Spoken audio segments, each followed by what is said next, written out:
You are watching FNI News. इसका मतलब ये नहीं है कि वो भोजन 5 रुपए का है।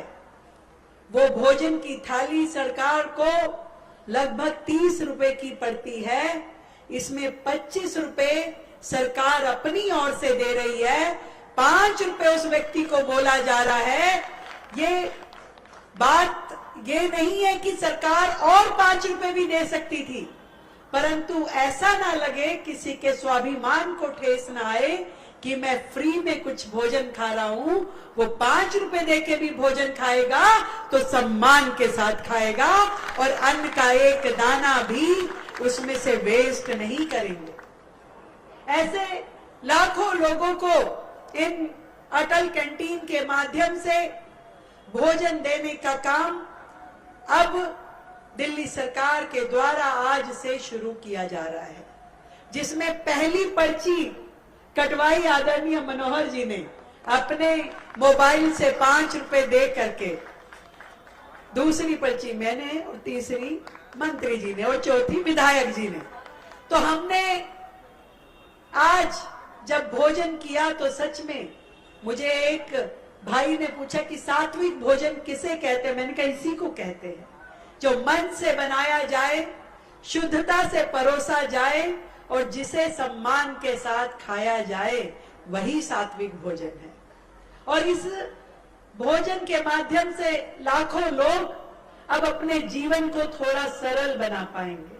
जो अटल जी ने कहा कि कोई भूखा ना सोए, जो विजन प्रधानमंत्री नरेंद्र मोदी जी का है, उसी के क्रियान्वयन में दिल्ली सरकार लगी है, आप सबकी सेवा में लगी है।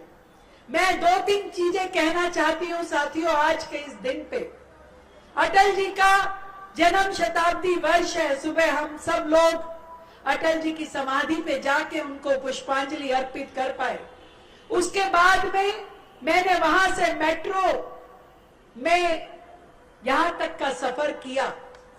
मैंने लोगों से पूछा कि भाई मालूम है मेट्रो किसने दी? मुझे खुशी है कि लोगों ने कहा कि हाँ अटल जी ने दी है। वो 24 दिसंबर 2002 का दिन जब दिल्ली की पहली मेट्रो लाइन शुरू हुई, शाहदरा से लेकर 30 हजारी तक, स्वयं अटल जी ने उसे हरी झंडी दिखाई, उसका उद्घाटन किया और पहली टिकट ली। उससे पहले पूरे देश में केवल और केवल कलकत्ता में मेट्रो होती थी भाई, पूरे देश में कहीं नहीं थी।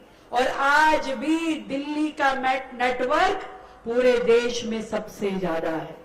पूरे देश में 394 किलोमीटर फैली हुई हमारी मेट्रो, जिसे शुरू किया आदरणीय अटल जी ने और आगे बढ़ाने का काम हमारे प्रधानमंत्री नरेंद्र मोदी जी ने और खट्टर जी ने किया। और आज ही आप सब ने अखबारों में पढ़ा होगा कि मेट्रो के 3 नए कॉरिडोर यानी फेज 5 का भी उसको भी मंजूरी केंद्र ने दे दी है। अब दिल्ली में वो काम भी शुरू हो पाएगा। आप सोचिए कि ये कितना बड़ा काम है। जब लाखों लोग मेट्रो में चलते हैं, लगभग 35 लाख लोग रोजाना में मेट्रो में आना जाना करते हैं, 65 लाख के करीब ट्रिप लगते हैं।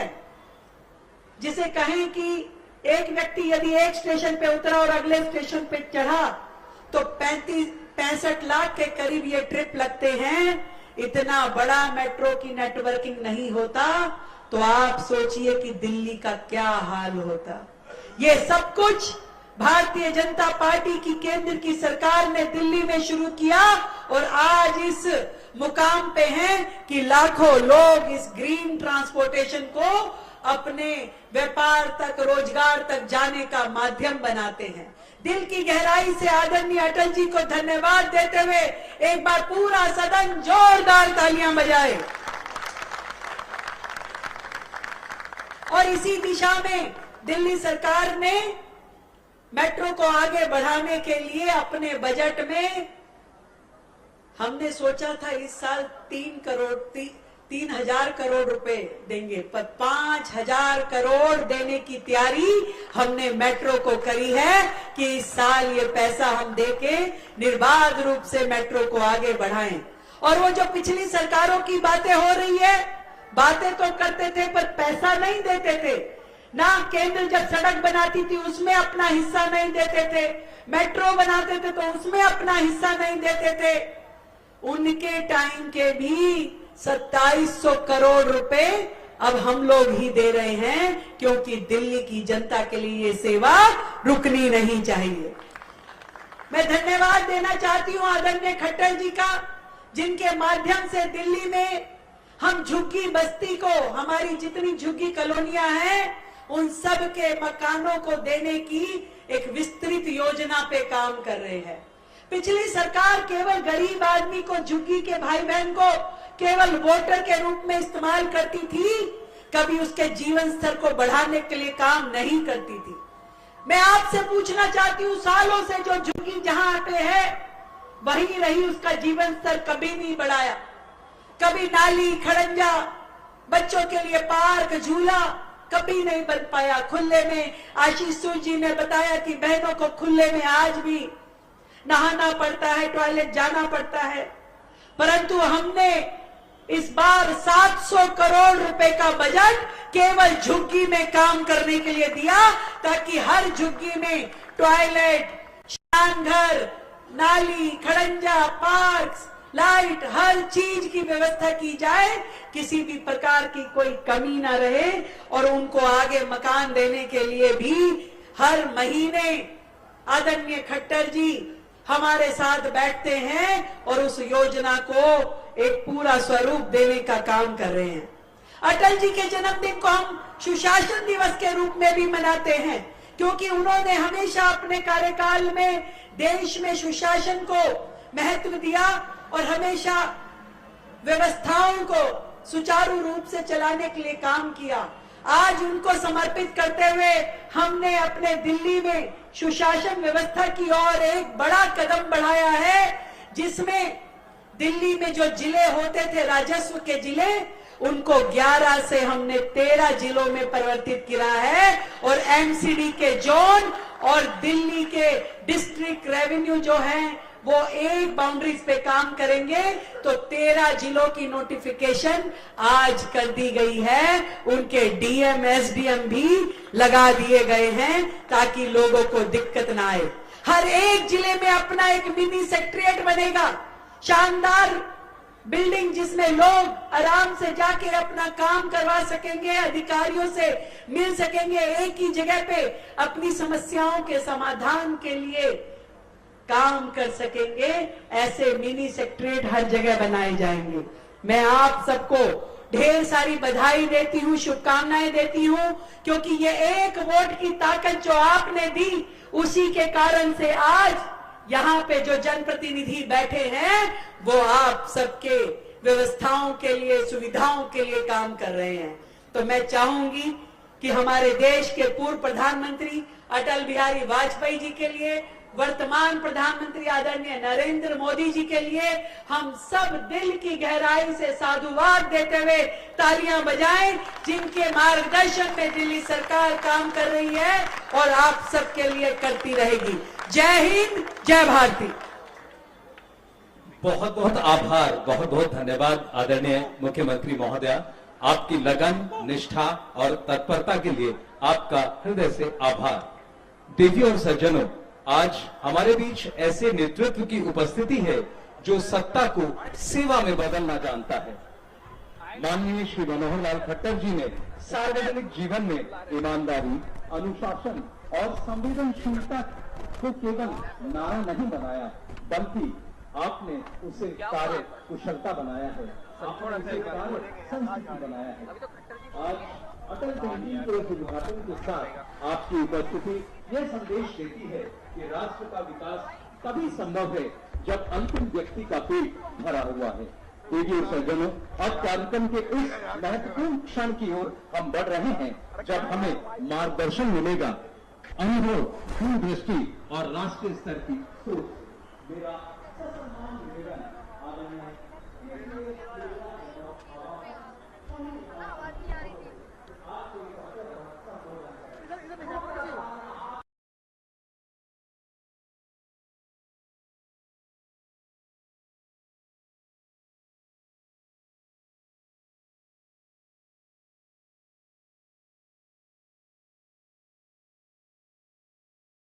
यशस्वी ओजस्वी वक्ता इस नाते से बहन श्रीमती रेखा गुप्ता जी, हमारे शहरी आवास मामलों के मंत्री श्री आशीष सूद जी,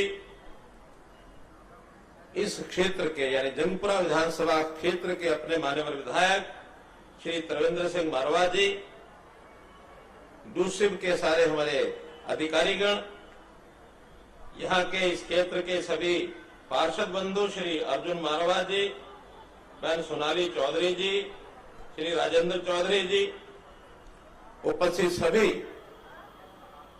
सज्जनवृंद, भाइयों बहनों, पत्रकार छायाकार मित्रों, जैसा बताया कि आज का यह दिन 100 साल पूर्व इस देश में एक मां ने एक सपूत को जन्म दिया जिनका नाम श्री अटल बिहारी वाजपेयी। ये पिछला वर्ष हमने उनका शताब्दी का वर्ष मनाया। आज उनका 101वां जन्मदिन है। इस अवसर में हमने उनकी सब बातें याद की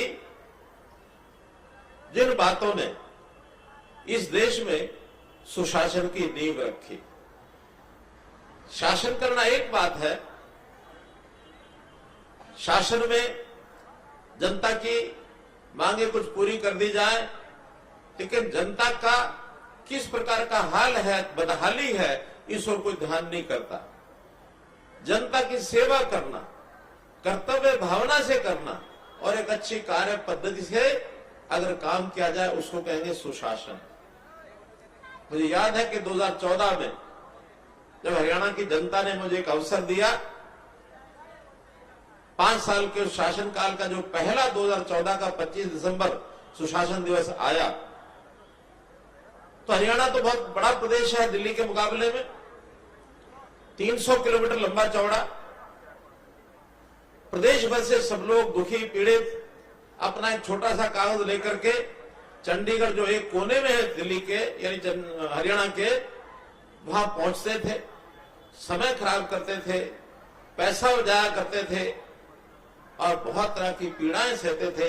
एक कागज जाकर के किसी मंत्री को, एमएलए को, मुख्यमंत्री को पकड़ाते थे और कई बार तो 2-2, 3-3 दिन बैठे रहना पड़ता था मिलने के लिए।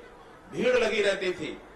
जो सेक्रेटरिएट का 4th फ्लोर जहां मुख्यमंत्री बैठते हैं, कभी कभी तो पैर रखने की जगह नहीं होती थी। मुझे लगा कि इतनी परेशानी जनता को तो क्यों है, आखिर सुशासन के नाम से कुछ किया जा सकता है क्या? तो 25 दिसंबर 2014 को हमने एक सीएम विंडो नाम की घोषणा की कि हर जिला केंद्र पर और सब डिवीजन केंद्र पर सीएम नाम से एक विंडो होगी। आप अपना कागज वहां अगर दे देंगे तो टेक्निकल तरीके से वो कागज अगले क्षण चंडीगढ़ पहुंच जाएगा, आपको किसी को चंडीगढ़ आने की जरूरत नहीं होगी। गरीब जनता वो अपने काम काज से अपने परिवार को पालना है, अपना जो अपने 2 समय की उसकी आवश्यकता है वो उसको पूरी करनी है। अगर वो चंडीगढ़ के चक्कर छोटे मोटे कामों को लेकर के करता रहेगा तो उसका बहुत बड़ा एक उसके ऊपर बोझ पड़ता है। आपको सुनकर हैरानी होगी कि पिछले 10 साल में 13 लाख लोगों ने सीएम विंडो में अपनी एप्लीकेशन डाली और 11.5 लाख लोगों का काम घर बैठे हो गया। वरना ये 11.5 लाख लोग हर साल 1.25 लाख 1.5 लाख लोग, एक दिन में 3,000 साढ़े 3,000 लोग अगर वहां चंडीगढ़ कार्यालय में पहुंचते तो उस कार्यालय का क्या हाल होता वो हमने देखा था। और एक नई बात, विपक्ष के लोगों ने 2 साल के बाद 2016 में एक विषय छेड़ दिया कि ये मुख्यमंत्री है, ये एकदम अलोकप्रिय है, इनके पास तो इनके घर पर तो कभी हमने भीड़ देखी ही नहीं।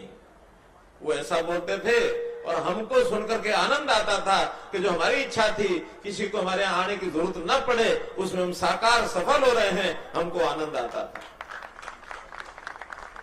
आखिर तो काम किसी का घर बैठे हो जाए या उसको 10 चक्कर काटने पड़े, अच्छा ये ना कि घर बैठे हो जाए।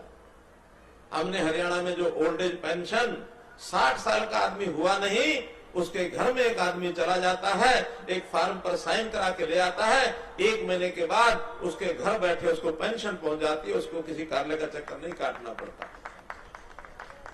राशन कार्ड बनते नहीं थे, एक डाटा इकट्ठा किया जिनके राशन कार्ड नहीं है और जो उसके पात्र हैं एक ही महीने में 8 लाख नए राशन कार्ड घर बैठे जारी कर दिए, आपको आने की जरूरत नहीं है। यह है सुशासन।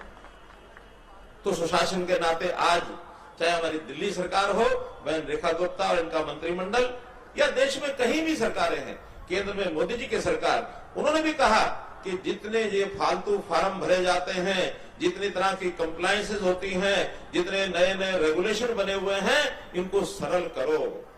एक समय होता था हमको अपना फार्म अटेस्ट कराना होता था तो कहां जाते थे? एसडीएम के पास, तहसीलदार के पास, या जो भी दिल्ली में अधिकारी होते थे उनके पास अटेस्ट कराते थे, तब वो जाके दफ्तर में जमा होना होता था।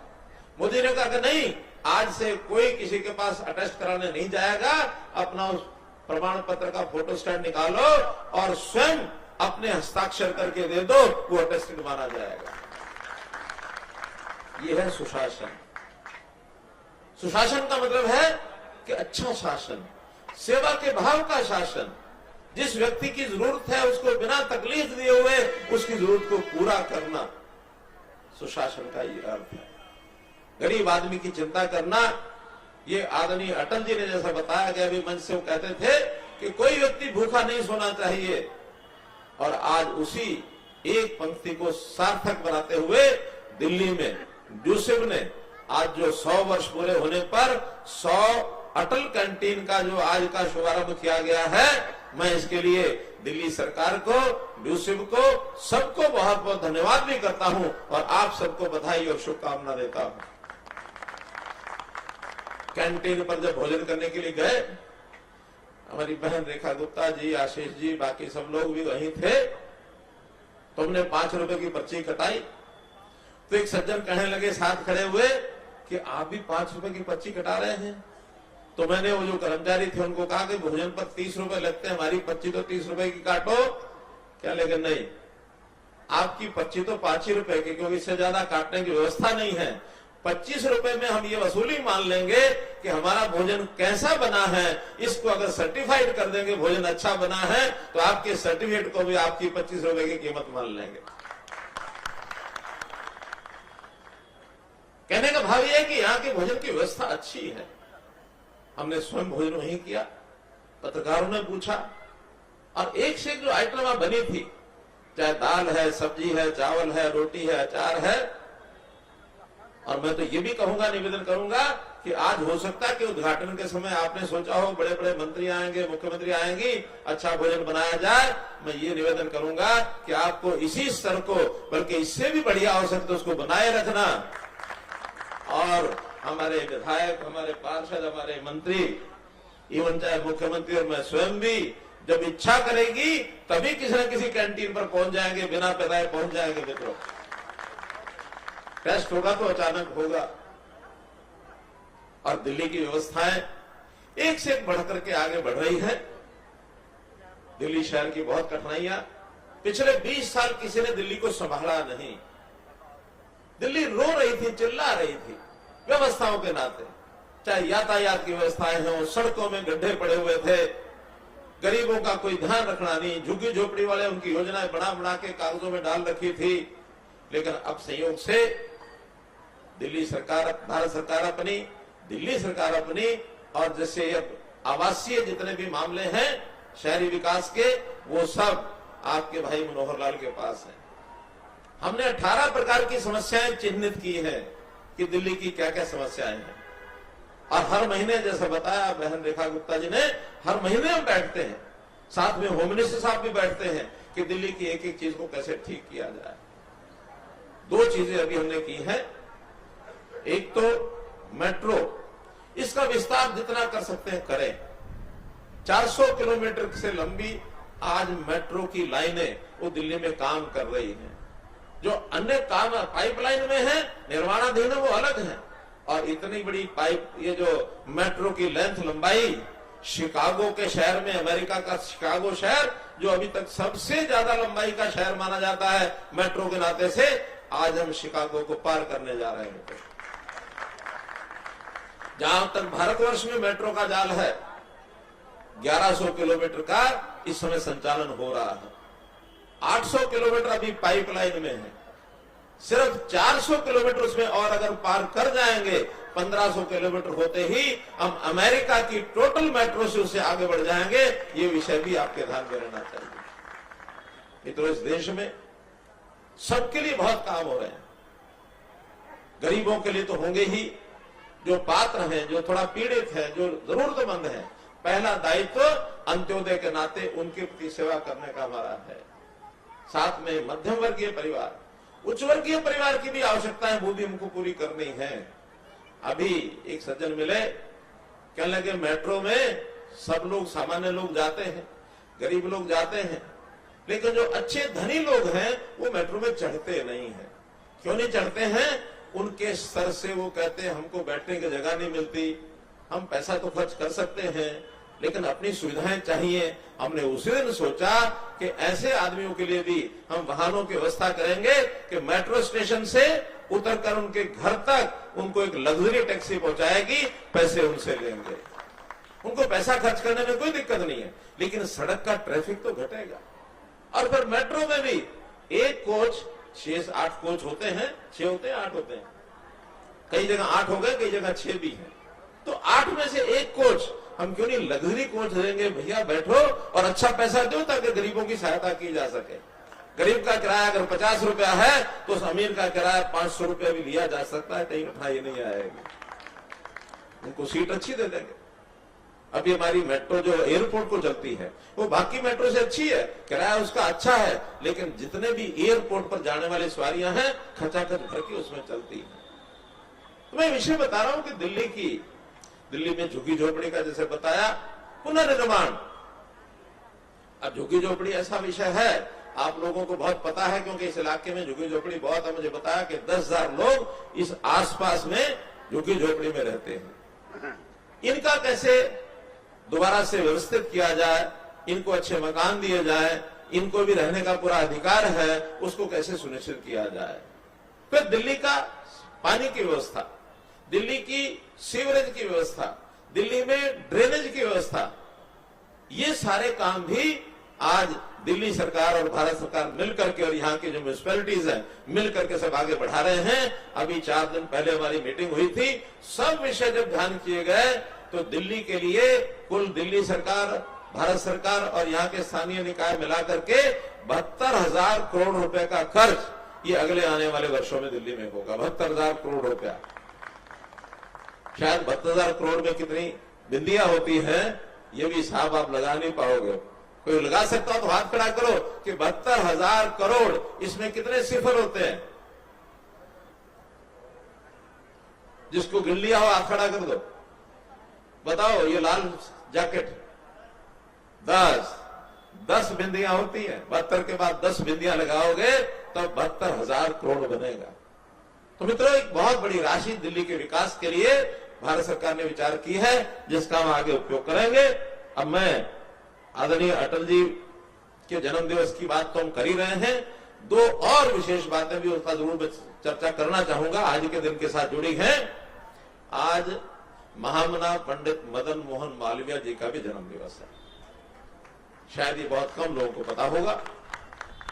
पंडित मदन मोहन मालवीय जी भी देश की आजादी के ऐसे व्यक्तित्व हुए हैं कि उनकी सूझबूझ से हमें आजादी प्राप्त करने में बहुत अच्छा सहयोग मिला, सहायता मिली। और खास करके मदन मोहन मालवीय के बारे में कहा जाता है, बाकी काम कोई हो ना हो लेकिन लोगों से, जनता से उस आजादी के किसी भी काम के लिए पैसा लेना होता है तो बहुत आसानी से और बहुत चतुराई से लेके आ जाते थे। एक घटना बताऊंगा तब आगे बढ़ूंगा। हमने बनारस हिंदू विश्वविद्यालय BHU, इसका नाम सुना होगा। BHU का निर्माण 1930 में शुरू हुआ था, आज से 95 साल पहले। उस समय पैसे की जो आवश्यकता थी वो लोगों से ही लेके बनाया जाता था। अंग्रेज सरकार थी वो तो देने वाली नहीं थी। तो पैसा इकट्ठे करते करते एक बार वो हैदराबाद के निजाम के पास पहुंच गए। उनका कि ऐसे ऐसे वाराणसी में एक विश्वविद्यालय बन रहा है, आप हमको अपने तिजोरी में से, साधनों में से कुछ पैसा दो।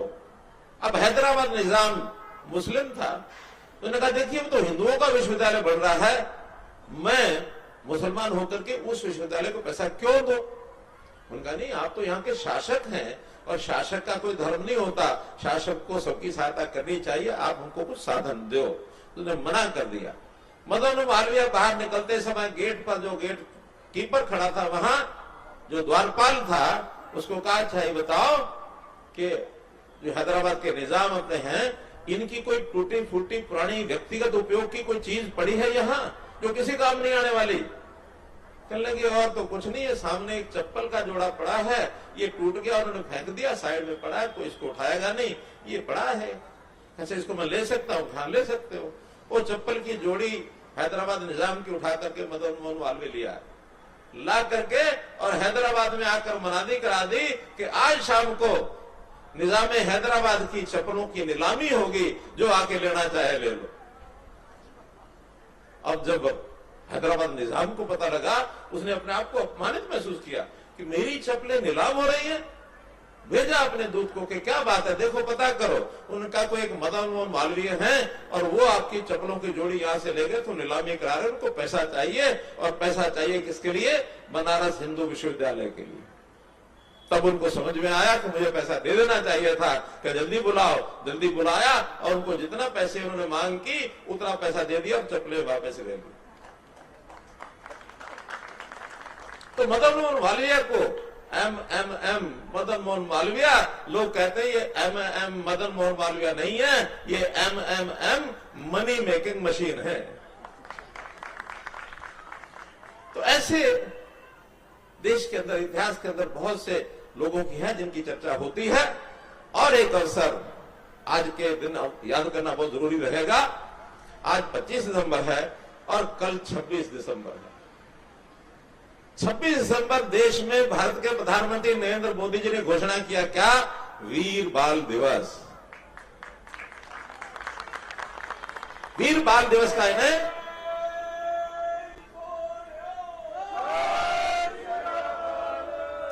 वीर बाल दिवस माने गुरु पुत्र गुरु गोविंद सिंह जी के चारों नन्हे बालक, जिसमें 2 सरहिंद की लड़ाई में वीर गति को प्राप्त हुए और 2 छोटे बालकों को मुगल शासकों ने जिंदा दीवार में चुन दिया।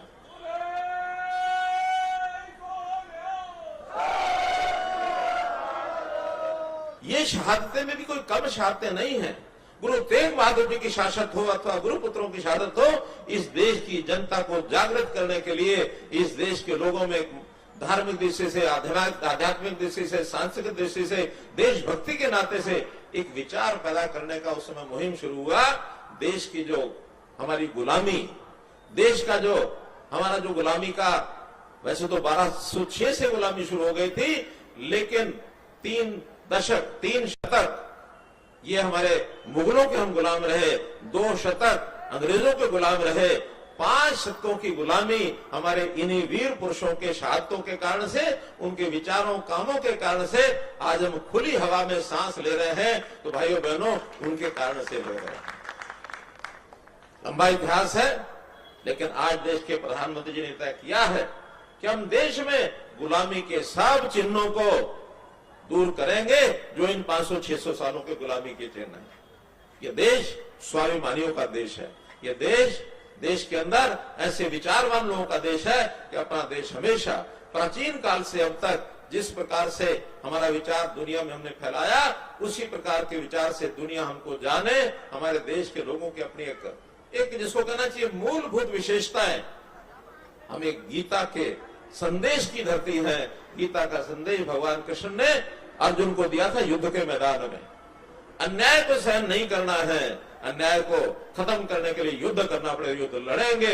इस प्रकार के विचारों के हम लोग हैं। आज कुल मिलाकर के हम अटल जी के इन विचारों को लेकर के अटल जी कभी भी अपने सारे काल में कभी निराश नहीं हुए। अपने कर्म को आगे करना और हमेशा उनका के लगातार चलते रहना चाहिए। एक 4 पंक्तियां अटल जी की पढ़ करके मैं आपके सामने रखूंगा, उसके बाद अपनी बात को समाप्त करूंगा। कुल मिलाकर के कवि की अपनी पंक्तियां होती हैं, तो उन्होंने लिखा है कदम मिलाकर चलना होगा। सबको आह्वान किया कि सब मिल करके चलोगे तो बड़े से बड़ा काम भी हम कर देंगे। बाधाएं आती हैं आए, कितनी बाधाएं आए, बाधाएं आती हैं आए, घिरे प्रलय की घोर घटाए। कितने ही बादल ऊपर आ जाए, काली घटाएं आ जाएं, पांवों के नीचे अंगारे, यानी आग के ऊपर भी चलना पड़े, सिर पर बरसे यदि ज्वालाएं, सिर पर आग पड़ रही हो, निज हाथों में हंसते हंसते आग लगाकर जलना होगा, कदम मिलाकर चलना होगा, कदम मिलाकर चलना होगा। बहुत बहुत धन्यवाद, बहुत बहुत आभार।